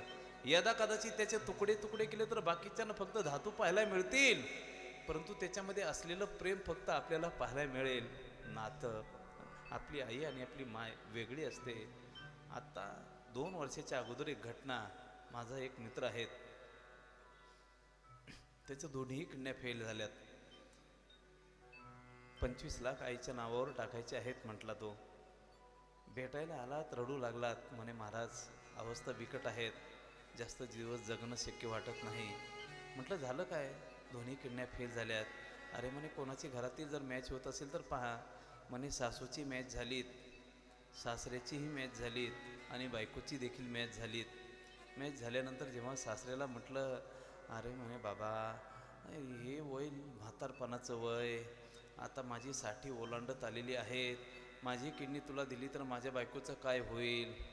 सासूला जेव्हा म्हटलं, सासू म्हणते तुम्हाला काही तुमचं बरं वाईट झालं तर तुमच्या बायकोला माझाच आधार राहील, मी कशी काय किडनी देऊ, मी कशी काय किडनी देऊ. तरुण असलेल्या 28 वर्षाच्या पत्नीला विचारलं, अगं म्हणे तू तर शिकलेली सवरलेली आहेत ना, एक किडनी जरी बाईची असेल तरी, माणसाची असेल तरी माणूस जगू शकतो, मग कमीत कमी तुझी एक किडनी मला देऊन टाक ना. तेव्हा पत्नीच्या मुखातील शब्द अत्यंत गोड आलेत, अहो माझ्या दोन्ही किडन्या तुम्हाला द्याव्या वाटतात, दोन्ही किडन्या, तुमच्याशिवाय माझं कुंकू नाही, आबाधित नाही, तुम्ही माझं सौभाग्याचं लेणं आहात. एक किडनी कशासाठी मागतात? दोन्ही किडन्या द्यायला तयार आहेत मी, परंतु हा पण शब्द लई घातक असतो बरं का, खूप खूप धोकादायक असतो. जेव्हा विचार केला जातो, सगळ्या दोन्ही किडन्या दिल्या असत्या, पण जर यदा कदाचित किडन्या देत असताना तुम्हाला काही कमी जास्त झालं, मलाही कमी जास्त काही झालं तर आपल्या लेकरांना कोण सांभाळणार हो, कोण सांभाळणार? मीही आधू, तुम्हीही आधू, आणि आपले लेकरं पाहिल्यानंतर बाकीचे साधू साधू करतील, नाही ना, तसं जमणार नाही, जमणार नाही. एकट्या आईला वैधव्य अवस्थेमध्ये, विधवा अवस्थेमध्ये एकटी टाकलेली आई, जेव्हा हे सगळं घडलं ना, पोरगं घरी येतं, आई तुझा लेक जास्त दिवस जगणार नाही, हे शब्द काढले जातात. म्हणे बाळ्या काय झालं रे, काय झालं? दवाखान्यात जायला पैसे नाही का? म्हणे 1 लाख रुपये, एक रुपया करून मी राखले आहेत म्हणे, 1 रुपये पैसे घेत आणि चांगल्या प्रकारे ट्रीटमेंट कर. नाही म्हणे तुझ्या बाळ्याच्या किडन्या फेल झाल्यात. किडन्या? अरे मग किडन्या फेल झाल्या तर म्हणे विकत घेऊन ये. आता काय माहिती म्हातारपणामध्ये काय किडन्या फेल झाल्या? अरे म्हणे नाही म्हणे, किडन्या विकत घेता येत नाहीत, दुसऱ्याच्या घ्याव्या लागतात. म्हणे मला सांग मी कुठून आणते, कुठून तरी शोधून आणते किडन्या. हे शब्द जेव्हा काढले जातात, आई म्हणे आपल्या स्वतःच्या शरीरातील किडन्या आहेत म्हणे, म्हणे आता कुठून मिळतील? तेव्हा आई म्हणे जर मला जर देता येत असतील तर चालेल का? त्या आईची जेव्हा ट्रीटमेंट केली, आईची किडनी मॅच झाली. मॅच झाल्यानंतर त्या आईची परवानगी काढण्यासाठी एक पत्र असतं नाही का, आम्ही स्वखुशीने किडनी देत आहोत, पत्रावर सही लिहिण्यासाठी जेव्हा येतो तेव्हा ती आई कागद फाडून टाकते, म्हणे तुला लेका लाज वाटते का डॉक्टरला शिव्या द्यायला लागली? ही आई आहेत आई. एक किडनी काढू नको, मी मेली तरी चालेल परंतु माझा पोरगा जिवंत राहायला पाहिजे. ज्या मुलाने 10 वर्ष झाले घराच्या बाहेर काढलेली आई म्हणते दोन्ही किडन्या काढ, फक्त माझा बाळ जिवंत राहायला पाहिजे, माझा बाळ जिवंत राहायला पाहिजे. तोच पोरगा ओक्साबोक्सी रडून सांगत होता, ज्या माईला घराच्या बाहेर जिच्यामुळे काढलं, ज्या बाईमुळे काढलं, ती बाई म्हणते आपण दोघं अधू होऊ. आणि जिला कायमचा अधू करून सोडलं होतं ती आई म्हणते माझ्या दोन्हीही किडन्या काढून टाका परंतु माझ्या बाळाला जिवंत ठेवा. याला म्हणतात आई बरं का. प्रसंग आल्याशिवाय आईचं महत्त्व कळत नाही. आय लव यू सगळंच म्हणतात, सगळे लोक आपल्यावर प्रेम करतात. माझं तुझ्यावर खूप प्रेम आहेत म्हणणारे भरपूर आहेत, परंतु प्रेम नये सांगता बोलता दाविता अनुभव चित्ता चित्त जाणे. आई कधीही सांगत नाही बाळ्या माझं तुझ्यावर प्रेम आहे, कधीच सांगत नाही, कधीच सांगत नाही, परंतु प्रत्येक पावला पावलाला तिचं प्रेम दरवळताना दिसतं. म्हणून कधी पण लक्षात घ्या, घरातील यदा कदाचित पांडुरंगाची मूर्ती असेल नसेल, पूजा करत असाल नसाल काही गरज नाही, परंतु घरातील आई जर समाधानी असेल ना तर तो पांडुरंग सुद्धा तुमच्या घरी आल्याशिवाय राहणार नाही. एवढं महत्त्व त्या आईचं आहे, एवढं महत्त्व. आजही आम्ही कितीही फिरतो काहीही करतो,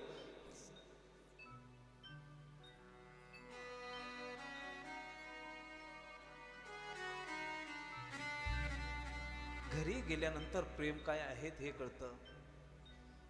कार्यक्रम फिरत असताना लोकांचं प्रेम भरपूर संपादन केलं, परंतु खरं प्रेम कुठं आहेत हे आत्ता कळायला लागलं. का खरं प्रेम कोण करतं आपल्यावर, खरं तेव्हा कळत नव्हतं.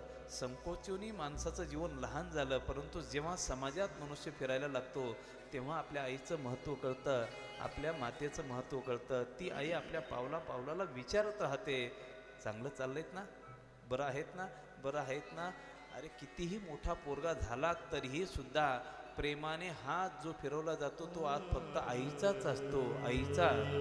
म्हणून पांडुरंगाची मूर्ती आपल्याला जशीची तशीच बनवता येईल, पंढरीनाथाची मूर्ती जशीची तशीच बनवता येईल, अनेक देवतादिकांच्या मूर्ती आपल्याला घरात बसवता येतील, परंतु एकमेव अशी मूर्ती आहे का जी घरातून एकदा गेली का ती मूर्ती परत घरात येत नाही, तिलाच म्हणतात आई. आणि अशा मूर्तीला जर तुम्ही विसरलात तर आपल्यासारख्या जीवनात कोणीही पाप केलं नाही.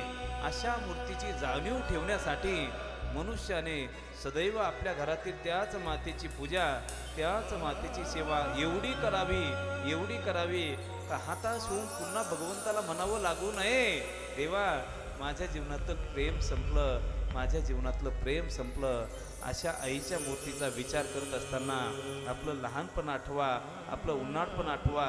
सगळ्याला प्रेमात सगळ्यांना पोटात घालून जी आई आपल्याला वाढवते ना, त्या आईचा विचार आपल्या पुढे प्रगट करत असताना एकच भाव प्रगट होतो आणि तो भाव म्हणजेच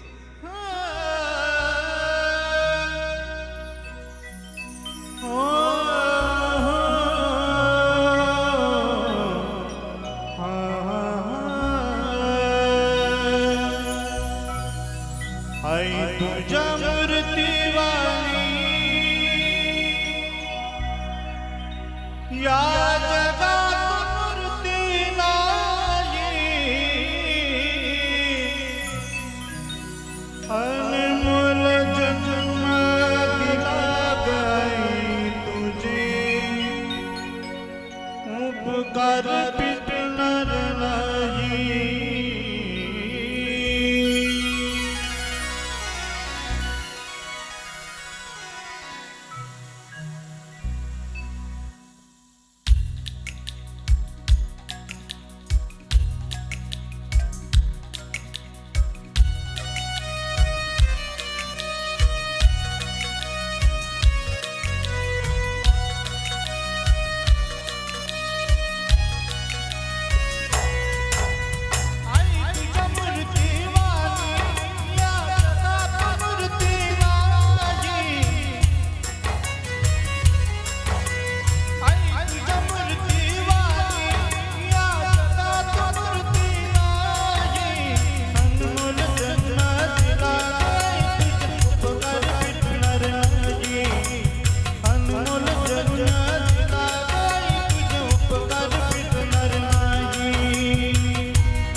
अशी असते आपली आई, नाही का?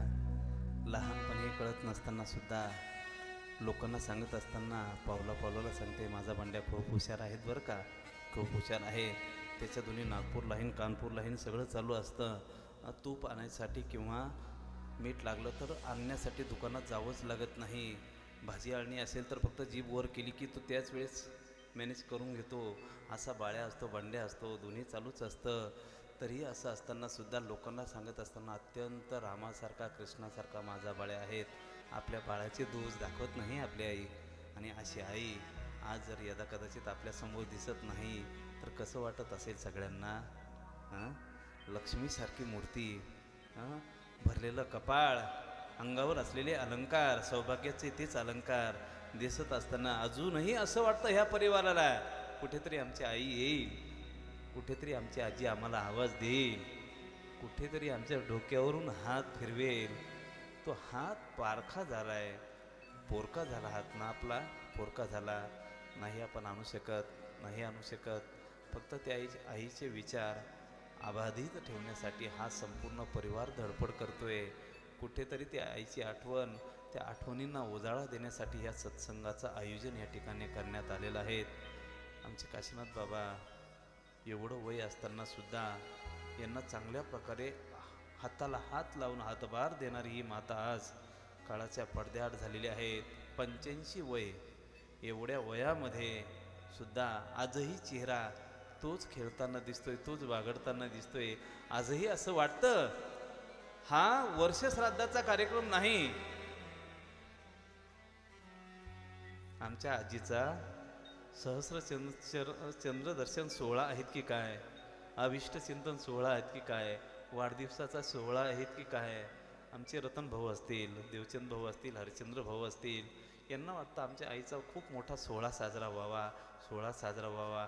मी सांगतोय आजही ती आई हा सोहळा पाहण्यासाठी ह्या ठिकाणी कुठेतरी अदृश्य रूपाने पाहते. माझ्या मुलांनी, माझ्या मुलींनी, माझ्या नातवांनी, माझ्या पुतण्यांनी, माझ्या सगळ्या परिवाराने एवढा मोठा सोहळा साजरा केला का ज्या सोहळ्याने माझं पोट भरलं. आपल्या कर्तृत्वाने मुलं मोठी होतात, परंतु त्या कर्तृत्वाने फक्त आईबापांचंच पोट भरलं जातं, बाकीच्यांचं नाही. म्हणून आज तीच माता पुन्हा पुन्हा जिथे कुठे असेल तिथून चांगल्या प्रकारे भरघोस असे आशीर्वाद देत असेल. आज आईच्या त्या आईचा सोहळा साजरा करण्याचा योग आमच्या रामदादांनी आमच्याकडे दिलात.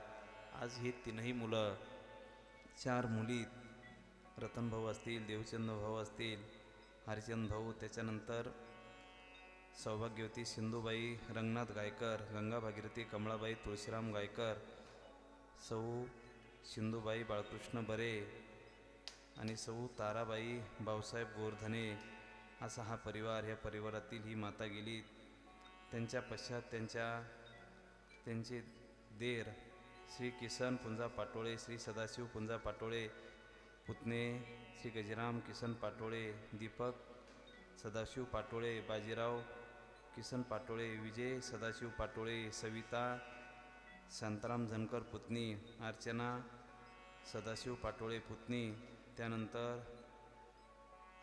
सौ सुमनबाई वाळू सुरडे पुतणी, कविता ज्ञानेश्वर जमदडे आणि सुनबाई सौ सुरेखा गजराम पाटोळे, संगीता रतन पाटोळे, निर्मला देवचंद पाटोळे, त्यानंतर त्यांच्या सुनबाई सौ सविता हरिचंद्र पाटोळे, राधिका दीपक पाटोळे, नातू रामकृष्ण तुळशीराम गायकर, तेजस रतन पाटोळे, मयूर हरिचंद्र पाटोळे, आदेश देवचंद पाटोळे, भावना सुशांत वाजे, पूजा सोमनाथ बरे, आरती सुनील उगले व तनुजा हरिचंद्र पाटोळे. एवढा मोठा परिवार आज काशीनाथ बाबांकडे सोपवून ही माता काळाच्या पडद्याआड झालीत आणि आनंदाने आपले डोळे भगवंताच्या चरणी विलीन केलेत. प्रभू करो त्यांच्या सत्कर्मानुसार चांगल्या प्रकारची जागा त्यांना प्रदान करो. जाता जाता हीच एवढी प्रार्थना आणि याच सत्संगाच्या रूपाने आपण भावपूर्ण श्रद्धांजली समर्पित करूया. जाता जाता या मातेचा अत्यंत गोड शेवट झालात. ही शब्द सुमन भगवंताच्या पांडुरंगाच्या चरणी समर्पित करूया आणि या सत्संगाला पूर्णविराम देऊया. झाला शेवट हा गोड, झाला शेवट हा गोड.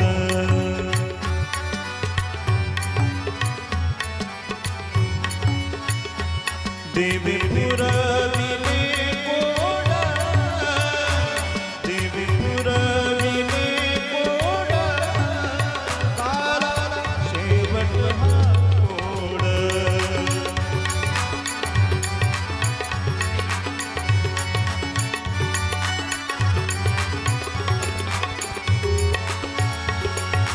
नादी कडली आटाटी, हरी राजे पाठी, नसता मुझे ननी, हाती ठेवलेली छणी, तुकड्या मने कोणी केली, सेवी देवे स्वीकारिली, स्वीकारिली, स्वीकारिली.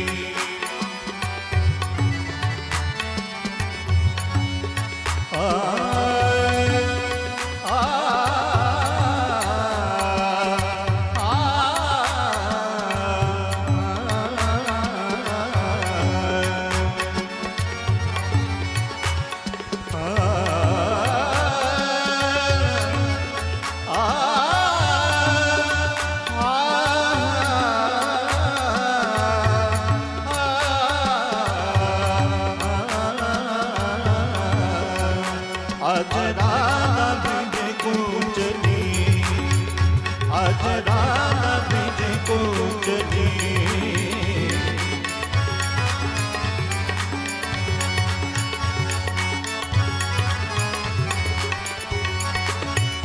संगलीनो संगलीनो संगलीनो बरसन की छोरी छोरी छोरी छोरी, आज राधा तुझे को चली.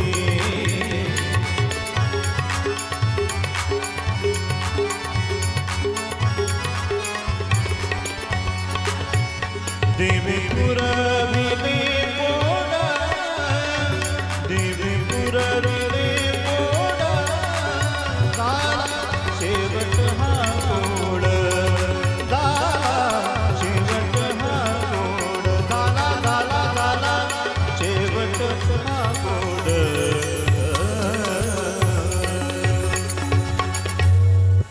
कैलासवासी सौभाग्यवती जानकाबाई काशीनाथ पाटोळे यांच्या तीनही चिरंजीवांनी, त्यांच्या 4 मुलींनी, त्यांच्या संपूर्ण परिवाराने, नातवांनी खूप मोठा या ठिकाणी सोहळा साजरा केल्यात. या सोहळ्यामध्ये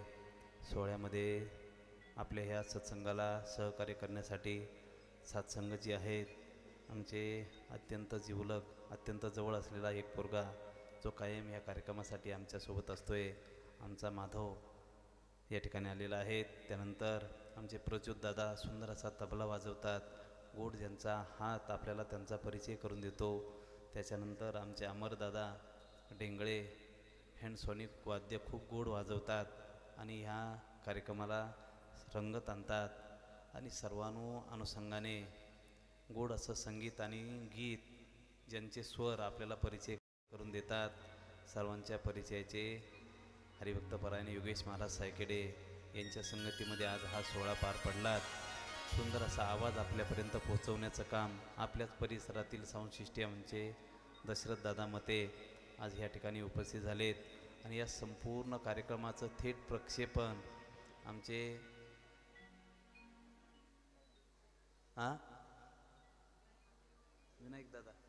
विनायक दादा यूट्यूब चॅनलच्या माध्यमातून आता आपल्याला पुन्हा हा कार्यक्रम कधीही पाहता येऊ शकतो आणि त्याच अनुषंगाने त्यांचंही खूप खूप धन्यवाद. आमचे पंढरीनाथ महाराज आहेत. बहुतेक पंचक्रोशीमध्ये असा एकही कार्यक्रम नाही का त्याला ते हजर नसतात. चांगल्या प्रकारे देशाची सेवा करत असताना आता रिटायर्ड झाल्यानंतर धर्माचीही सेवा जे चांगल्या प्रकारे करतात आमचे हरिभाऊ, तेही आज या ठिकाणी उपस्थित आलेत. सर्वांच्या अनुषंगाने आज या कार्यक्रमाला खूप सुंदर स्वरूप आलं. जाता जात्रात लवकर आपल्या आईजवळ जाऊन पोहोचेल. सर्वांनी हाताने टाळी वाजवायची आणि माझ्या पाठीमागे भजन म्हणायचं आहे. निवृत्तीराया निवृत्तीराया सोपानताबाई ज्ञान सखया. निवृत्ती राजा सर्वांनी बोला पाठीमागे निवृत्ती राजा सोपानताबाई ज्ञान सखया.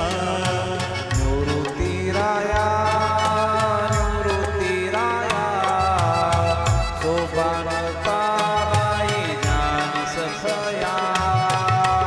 निवृत्ती राजा निवृत्ती राजा सोपानताबाई ज्ञान सखया. सोपानताबाई ज्ञान सखया. सोपानताबाई ज्ञान सखया. सोपानताबाई ज्ञान सखया. सोपानताबाई ज्ञान सखया. सोपानताबाई ज्ञान सखया. सोपानताबाई ज्ञान बोला सर्वांनी निवृत्तीराया निवृत्तीराया सोपानताबाई ज्ञान सखया. भर चावडीवर दरोडा फक्त तोंड हलवण्याचंच काम होत आहे. रतन भाऊ जेवायला आहेत नाही आहेत ना जेवायला. रिकामं मडकं जास्त आवाज करतं म्हणतात. आपण जेवण तर आलं नाही ना. सर्वांना प्रसाद मिळणार आहे भरपूर आहे फक्त आवाज भरपूर आला पाहिजे सर्वांचा आवाज बघूया एकदा. पाठीमागे सर्वांना विनंती आहेत बरं का. ही सगळ्यांच्या वतीने आईला श्रद्धांजली होईल. निवृत्तीराया निवृत्तीराया सोपानताबाई ज्ञान सखया.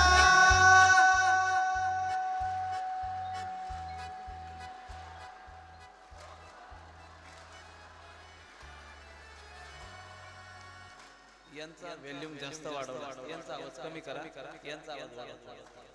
आपली मंडळी आहेत ना सगळ्यांचा आवाज आला पाहिजे ना. असं नका करू महाराजांची कमीपणा होईल ना. असं नका. पुरुष मंडळीचा आवाज पाठीमागे जोरात सगळ्यात जास्त संख्या आपली आहे. निवृत्तीराया निवृत्तीराया सोपानताबाई ज्ञान सखया. वा वा वा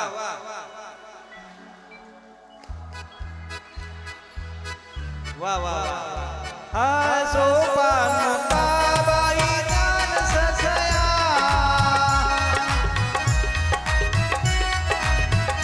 ओ सोपानताबाई ज्ञान सखया.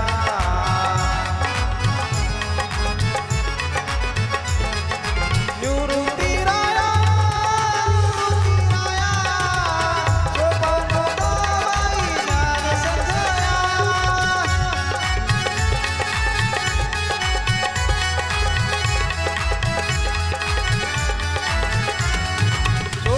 सोपानताबाई ज्ञान सखया.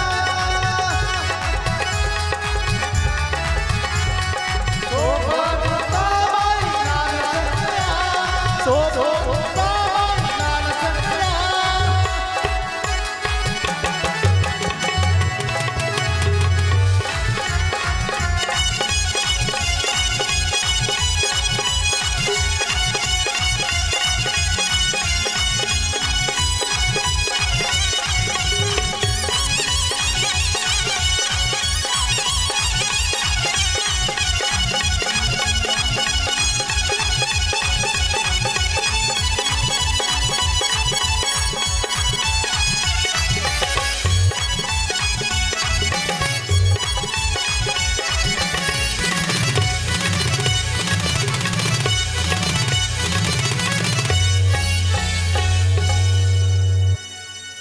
पुंडलीक वरदार विठ्ठल श्री ज्ञानदेव तुकाराम पंढरीनाथ भगवान की जय. हॅलो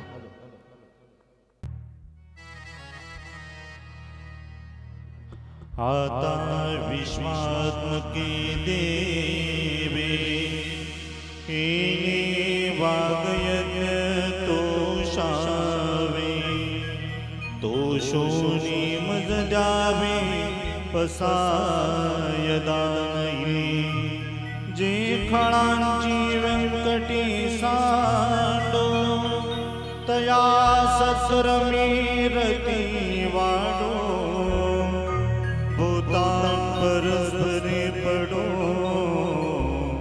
मैत्र जीवांची दुरितांची तिमिरतावो विश्व स्वधर्म सूर्य पावो जो जीवांशील तो ते लावो त्राणी दात वर्षत सकळ मंगळी ईश्वर निष्ठांची मांदियाळी अनवर्त भूमंडळी भेट तू भूता जला कल्पतरुंचे आरव चेतना चिंतामणीचे गाव बोलती जे अर्णव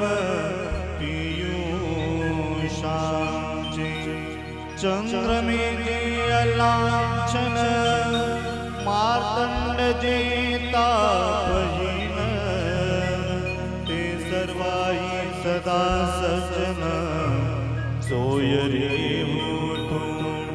किंबहुना सर्वसुखी पूर्ण होनी तिनी लोकी भजिजो आदि फुलकी अखंडित आनि ग्रंथ उपजीवी विशेष लोकी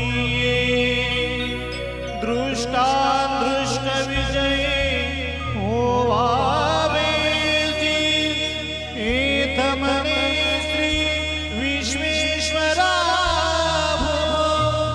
आभुईल दान पसारो हेने वरे दान देओ सुखिया दाला सुखिया दाला हरि ओम शांति शांति शांति